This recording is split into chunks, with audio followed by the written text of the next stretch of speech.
असलामुअलैकुम। 4 star सियासी डेरे दे खुश आमदीद। हजूर साडी दुआ है तुसीं जिथे जिथे भी तशरीफ फरमाओ, अल्लाह पाक तुहानू सारिआं नूं सेहत तंदुरुस्ती अता फरमावे। लो जी, बड़ियां बड़ियां वड्डियां खबरां आ गईयां ते बड़े बड़े वड्डे रौले बने सन। अखीर है रौलियां दा एंड होया। असीं भी तुहानू 1.5 महीना 2 महीने पहले कहने पे हुकूमत जिहड़ी हैगी ना आपदी 26वीं आईनी तरमीम मंजूर करा लवेगी, चाहे हुकूमत नूं कुछ भी करना पवे। खैर हुकूमत ने आपदा मामला क्लीयर किया। हुकूमत ने आपदे सारे वोट शो किए, करन तो बाद उन्होंने सारा कुछ मामला आपदा क्लीयर किया गया। तुहाडे अगे गुजारिश है, अगर तुसीं चैनल नूं सबसक्राइब नहीं किया तो सबसक्राइब कर देना ते बैल आइकॉन के बटन नूं लाजमन दबा देना। लो जी, गलबात करने। मौलाना फजल रहमान साहब ने पूरी जिहड़ी रियासत गौरमेंट इनू चकरा दे रख दिता गया। पूरी रियासत नूं बाउंड्री लाइन ते खड़ा कर दे ते आप चौके छिक्के मारते रहे, हमें चौके छिक्के खेडते रहे। ना सानू सौन दिता ते ना आप सुते। मौलाना साहब भी बड़ी अजीबो गरीब चीज है ने। सारा दिन कोई आ रहा कोई जा रहा, कोई अजीबो गरीब जिहड़े मामलात ने होंदे रहे। मौलाना साहब ने सारे बंदियां नूं उलझाई रखिया गया। सारियां नूं पुत्र दिता, जा तेरे घर पुत्र ही होऊगा, जा तेरे घर पुत्र ही होऊगा। सारियां नूं जिहड़ा हैगा ना जिहड़ा मसला हो गया। चलो कोई बात नहीं, असीं सारी गलबात करांगे। सब नाल वड्डी गल हैगी यानी तरमीम मंजूर हो जाएगी। पीटीआई के जिहड़े काफ़ी लोग गायब हो गए ने, इहदे ते गलबात करांगे। ते जिहड़ा हैगा ना मौलाना फजल रहमान साहब, उन्होंने पूरी जिहड़ी ना मुल्क नूं अजीबो गरीब सूरत हाल दो चार रखिया गया। मौलाना साहब ने एक बहुत बड़ी डील की मंसूर अली शाह दे नाल, ते जिहड़ा मौलाना दा वकील हैगा सी सैनेटर कामरान मुर्तजा, उहदे नाल। ये बड़ा वड्डा धोखेबाज निकलिया ते मौलाना साहब नूं आपदे जाल दे विच इन्हां ने फसाया। मंसूर अली शाह दे नाल डील करवाई, बदले दे विच उन्हां ने आख्या कि तुहानूं बहुत ज्यादा सी मुराद देंगे। जाहिर बात है, जो डील होवेगी, जो लोग तुहानूं पिस्ते बदामां वाले हलवे खवावन दे हैं, तुहानूं रोस्ट मछलियां ते बकरे तुहानूं खवावन दे, फिर तो तुसीं गलबात उन्हां दी करनी ना, तुसीं हुकूमत दी गलबात नहीं करनी हैगी। ते कामरान मुर्तजा साहब ने बहुत ज्यादा जिहड़ा ना मौलाना साहब नूं ख्वाब विखाए। कल सारी रात मौलाना साहब ने पूरी कौम नूं सरप्राइज देने वास्ते तैयार किया कि तुहानूं मैं सरप्राइज देंगा। रात 2 बज गए, तलियां खड़क गईयां। मौलाना साहब कभी वजीर आजम नूं मिलन जा रहे हैं, कभी सदर साहब मिलन जा रहे हैं, कभी वजीर दाखिला साहब मिलन जा रहे हैं, कभी वफाकी कबीना जा रही है। मौलाना साहब मच्छी दा ढोला बन गए, जिहड़े काबू नहीं सी आंदे। मौलाना साहब ने आपदे मामलात की वजह से पूरी रियासत पाकिस्तान परेशान किया। मौलाना साहब ने सारी रात मैं ना मानू वाली पोजीशन से रहे। जरदारी साहब, नवाज शरीफ साहब किसी की ना मनी। तो सोने का सुहागा होया, आपकी पार्टी का पता ही नहीं गया। सोने का सुहागा होया, आपदे मंजी थले डंगोरी फेरी नहीं है, आपकी पार्टी का पता ही नहीं गया। आपदे वडेरे सारे उड़ गए। मंसूर अली शाह के डील के नतीजे के मौलाना साहब पत्थर बन चुके सन। मौलाना साहब सारा दिन एक ही गल करते रहे कि पहले मंसूर अली शाह का नोटिफिकेशन जारी करो। सारी गल अमरीका की डील हुई सी कि मंसूर अली शाह का नोटिफिकेशन जारी करो। उनके बाद कौमी यूथ ने मौलाना साहब नूं बादशाह सलामत का खिताब दिता और पीटीआई का नया सरबराह चुनने का फैसला कर लिया। मौलाना साहब साडे लीडर ने, पीटीआई कहती मौलाना साहब साडे लीडर ने, साडे दादा अबू ने। तुहानूं पता है कि किसी तुसीं कभी पंजाब जाओ ना शादी सिस्टम के शादी शुदियां दे जाओ तो शादी सिस्टम जो कहते हैं भी 10 रुपये की फलाने की वेल है तो फलाने की वेल है। कल यूथियां ने वेलां दित्तियां ने मौलाना साहब के उत्ते। 10,000 की वेल मौलाना साहब की, 50,000 की वेल मौलाना साहब की, 1 लाख रुपये की वेल मौलाना साहब की। पीटीआई वाले ने वेलां दित्तियां मौलाना साहब के। सारा दिन मौलाना साहब नूं वड्डा लीडर तस्लीम करते रहे। मौलाना साहब जिहड़े हैगे सन, सब लोग सारे जिहड़े लोग सन असल हकायक तो आगाह करते रहे, पर मौलाना साहब जिद की सी नहीं, तुसीं पहले मंसूर शाह का नोटिफिकेशन जारी करो।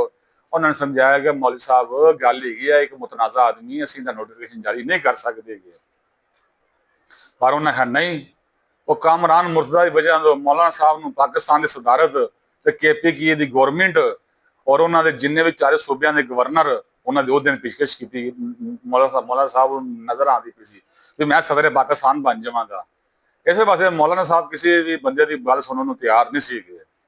मौलाना कल इस तरह से ਮੌਲਾਨਾ ਸਾਹਿਬ ਗੱਲ ਇਸ ਤਰ੍ਹਾਂ ਸੀ ਜਿਸ ਤਰ੍ਹਾਂ ਬੰਦਾ ਨਾ ਅਕਬਰ ਬਾਦਸ਼ਾਹ ਬਣ ਜਾਂਦਾ ਗਿਆ। ਜਿਵੇਂ ਅਕਬਰ ਬਾਦਸ਼ਾਹ ਕੋਲ ਇਖਤਿਆਰਾਤ ਹੈਗੇ ਸਨ, ਉਸੇ ਤਰ੍ਹਾਂ ਮੌਲਾਨਾ ਸਾਹਿਬ ਕੋਲ ਇਖਤਿਆਰਾਤ ਕਰ ਲਿਖੇ ਸਨ। ਅੱਜ 10 ਵਜੇ ਬਿਲਾਵਲ ਤੇ ਦੂਸਰੇ ਬਿਲਾਵਲ ਜ਼ਰਦਾਰੀ ਸਾਹਿਬ ਤੇ ਦੂਸਰੇ ਬਜ਼ੁਰਗਾਂ ਨੇ ਮੌਲਾਨਾ ਸਾਹਿਬ ਨਾਲ ਆਖਰੀ ਮੁਲਾਕਾਤ ਕੀਤੀ। ਆਖਰ ਦੇ ਵਿੱਚ ਵੀ ਮੌਲਾਨਾ ਸਾਹਿਬ ਨੇ ਇਨਕਾਰ ਕਰ ਦਿੱਤਾ। ਗੱਲ ਇਹ ਕੀ ਸੀ ਕਿ ਤੁਸੀਂ ਮਨਸੂਰ ਅਲੀ ਸ਼ਾਹ ਦਾ ਨੋਟੀਫਿਕੇਸ਼ਨ ਜਾਰੀ ਕਰੋ, ਪਰ ਗੱਲਬਾਤ ਕੋਈ ਨਾ ਵਜੀ।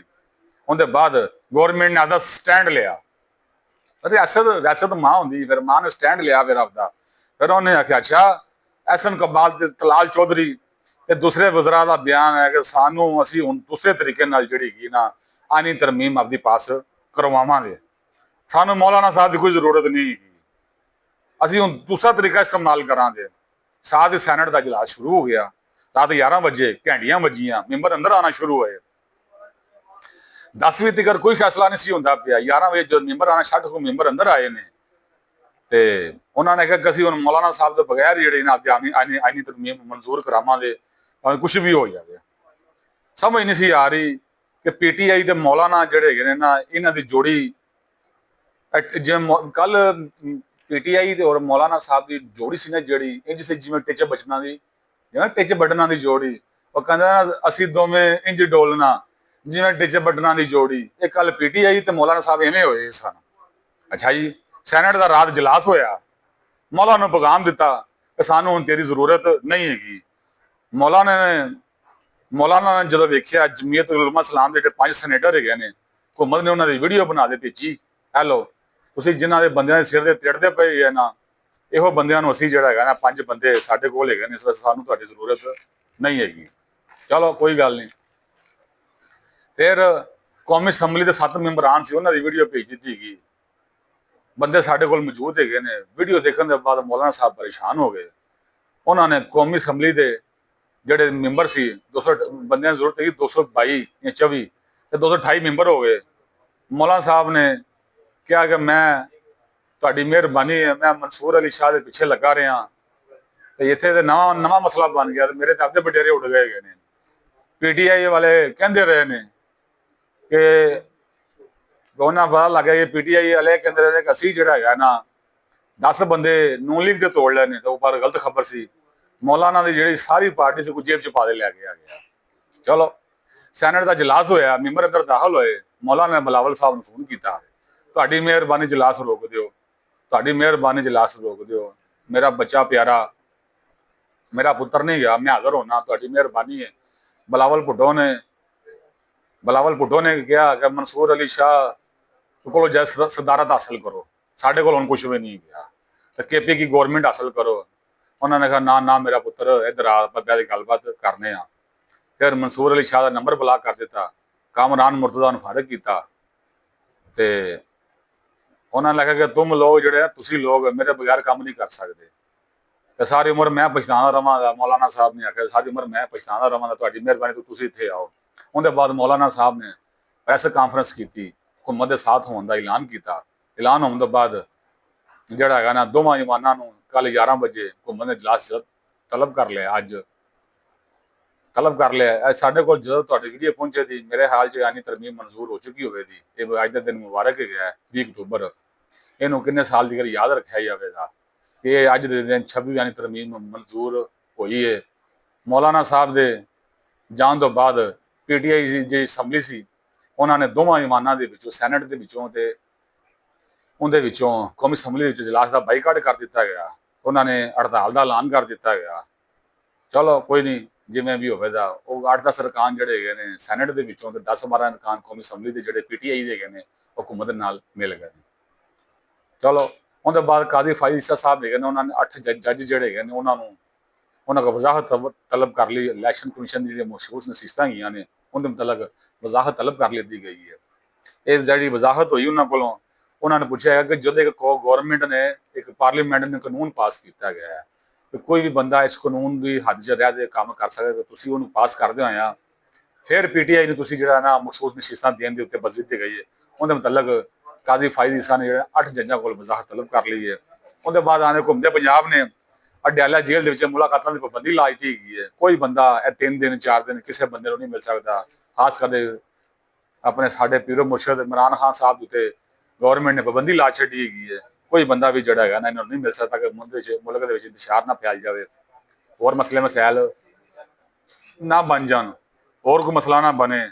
इंशाअल्लाह जिवें जिवें कोई अप टू डेट आंदियां रहणगियां, जिवें जिवें कोई खबरां आंदियां रहणगियां, ਅਸੀਂ ਤੁਹਾਡੇ ਨਾਲ ਗੱਲਬਾਤ ਕਰਦੇ ਰਹਾਂਗੇ। ਅਸਲ ਨਾਲ ਨੈਟ ਦਾ ਮਸਲਾ ਬਣਿਆ, ਨੈਟ ਦੀ ਵਜ੍ਹਾ ਤੋਂ ਜਿਹੜਾ ਹੈ ਥੋੜਾ ਮਸਲਾ ਖਰਾਬ ਹੋਇਆ ਹੈ, ਘੁੰਮਣ ਨੇ ਕੋਈ ਥੋੜਾ ਬਹੁਤਾ ਮਸਲਾ ਬਣਿਆ। ਇੰਸ਼ਾਅੱਲਾ ਉਹ ਅੱਜ ਸੁਭਾ ਹੱਲ ਹੋ ਜਾਵੇਗਾ, ਫਿਰ ਇੰਸ਼ਾਅੱਲਾ ਤੁਹਾਨੂੰ ਤਵਾਤਰ ਨਾਲ ਵੀਡੀਓ ਸਾਡੀਆਂ ਆਉਣਗੀਆਂ। ਬਹੁਤ ਬਹੁਤ ਸ਼ੁਕਰੀਆ, ਮਿਹਰਬਾਨੀ। ਅਸਲਾਮੁਅਲੈਕੁਮ ਵਰਹਿਮਤੁல்லாਹ।